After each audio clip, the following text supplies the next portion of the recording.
Doutor Capone, eu sei que você sempre responde as dúvidas do pessoal aqui do canal, eu agradeço essa sua paciência de vir aqui e estar respondendo. Hoje nós temos uma dúvida de um policial militar aqui de São Paulo. Uhum. E aliás, se tiver alguma dúvida, coloca aqui nos comentários, eu vou estar sempre chamando aí os advogados. Se você quiser que o doutor Capano responda, coloca assim, cara, o doutor Capano vai responder. Nesse caso, e por que o doutor Capano? Um dos melhores advogados que a gente tem no Brasil, que depende dos policiais, na Polícia Militar, Polícia Civil, Polícia Federal, acho que dispensa apresentações.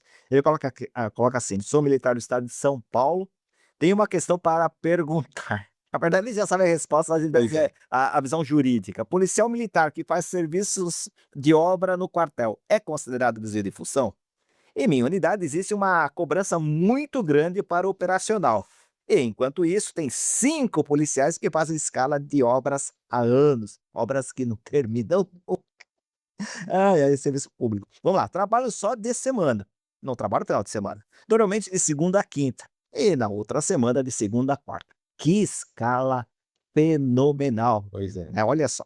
E todas as solicitação, no caso dele, são negadas por falta de efetivo, porque ele quer ir, voltar para o interior, não consegue, tem que trabalhar, aquela coisa toda. O serviço policial não é para policiamento extensivo? Serviço de obras é desvio de função? Com a palavra doutor Capano, dos melhores advogados, nessa área policial, nessa área militar.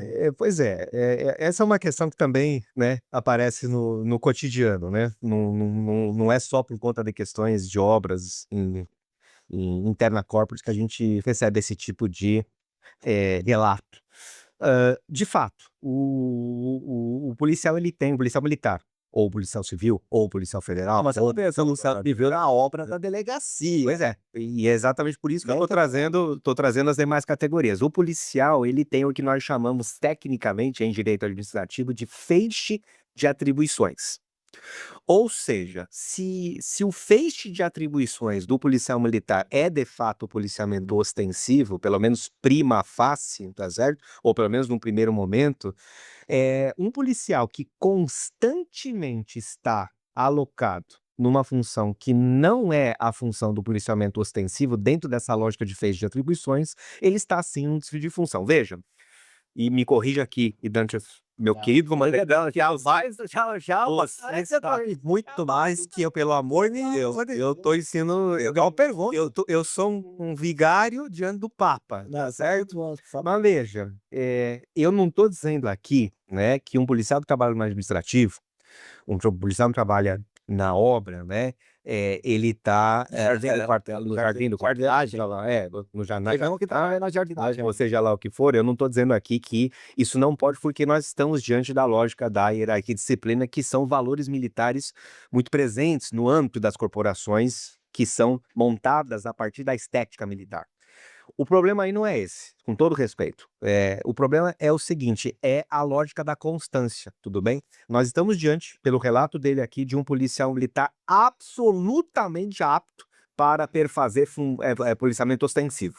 E ele está dizendo aqui que constantemente, dia sim também, ele é alocado para trabalhar numa obra, tá Há certo? anos, há anos, há anos. Certo? Uma coisa é o seguinte, olha, e de novo, me corrija aqui, comandante Dantas, olha, esse mês aqui o quartel tá precisando, então nós vamos tirar alguns policiais militares aqui, porque nós precisamos, por exemplo, fazer uma reforma ali e tudo mais e tal. Ó, esse mês aqui, meu irmão, tudo bem? Ó, é aqui, tá?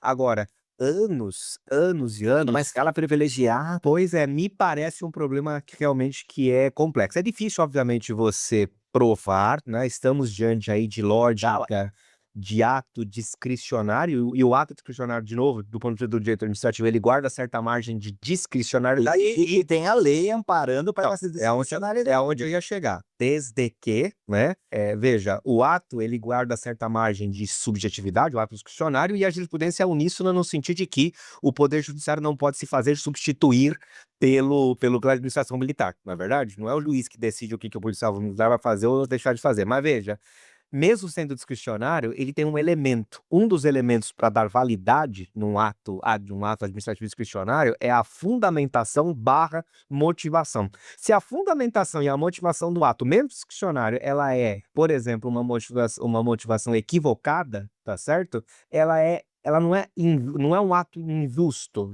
é um ato ilegal, logo corrigível no âmbito do Poder Judiciário, né? Então, é difícil provar, é difícil você, obviamente, fazer juízo de valor sobre isso, mas quem eventualmente for evoluir essa questão ao crivo da justiça precisa exatamente adotar essa lógica. Nós não estamos aqui discutindo se o comandante pode ou não pode mandar. Não é isso. Nós estamos discutindo o seguinte: ele pode mandar, vírgula, desde que a fundamentação do ato dele seja uma fundamentação correta, regular. E não é o Fernando Capano que está dizendo aqui, pelo amor de Deus.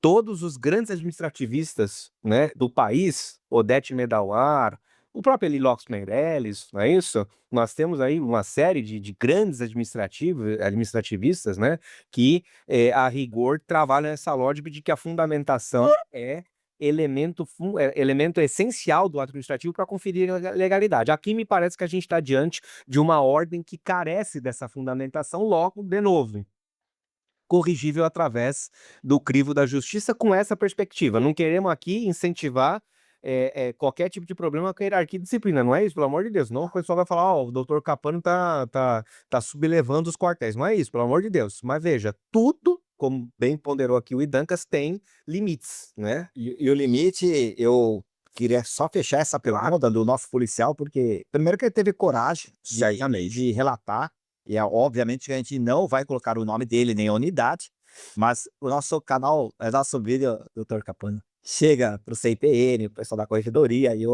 queria agradecer aí, sensacional a presença de vocês, porque quando a gente traz pessoas ilustres, que falam fora dos muros do quartel, com certeza geram insights para vocês pensarem de forma diferente, né? Dizer se vira fora do quartel, como a gente diz, fora da delegacia, fora das... E é por isso que eu estou sugerindo, por exemplo, entre outras leituras, né, a leitura da professora Maria Zanella de Pietro. Aí o pessoal do CIPN, né? A professora de Pietro como sou eu. Ela que fala essa questão aí da fundamentação regular. Então, aí eu quero duas perguntinhas, né, para a gente encerrar a dúvida desse policial. Ele prestou concurso, as atribuições do cargo estavam no edital, o edital faz lei entre as partes. Mas se eu aprender um pouquinho que eu aprendi do direito, Com certeza. né? E lá não estava para obra de quartel, esse comportamento ostensivo. E Não de maneira contínua, né? Insisto, hoje, essa semana você vai ficar... Tudo bem, agora, há anos, nesse tipo de escala... E outra coisa que eu queria perguntar, nesse caso do policial, para quem ele socorre? Não adianta ele ir na corregedoria, não adianta falar com o chefe imediatamente superior, não adianta ele ir na corregedoria. Ele só tem o canal do YouTube, cara, mas além do canal, para a gente dar publicidade, para quem mais ele deve recorrer? O Ministério Público, que faz controle externo da atividade policial, o doutor Frofre, o doutor Capão, aliás, vou deixar o telefone dele aqui embaixo, o WhatsApp. Coloca sua dúvida para ele também. O Ministério Público perfaz, né, a lógica do controle externo da atividade policial, e o Ministério Público, por exemplo, pode ajuizar, se ele entender que é o caso, uma ação civil pública nessa perspectiva, né? Mas aí o policial lá, nesse caso, a rigor, ele poderia deduzir essa pretensão no âmbito do próprio Ministério Público, ou ele poderia, e aqui vou utilizar um pouco da nossa experiência desses últimos quase 30 anos aí advogando, ele poderia procurar uma entidade associativa que tenha essa capacidade de comprar esse tipo de briga, para que essa entidade associativa, ou essa entidade sindical, no caso da Polícia Civil, possa ser um veículo, né, corajoso o suficiente para deduzir ela, a associação, esse tipo de pretensão. cara, você falou tudo, associações são descorajadas, não tem coragem hoje. Mas não pode deixar para a banca, né? Se faz uma entidade para deixar para a banca, é melhor não. Claro. Todo respeito. É o que o pessoal deu os comentários aqui. É verdade. Você sabia que pode ser membro do canal? Ao se tornar membro, você terá acesso antecipado aos vídeos como esse. E o melhor de tudo, é só R$ 5 para assinar. Clica no botão aqui embaixo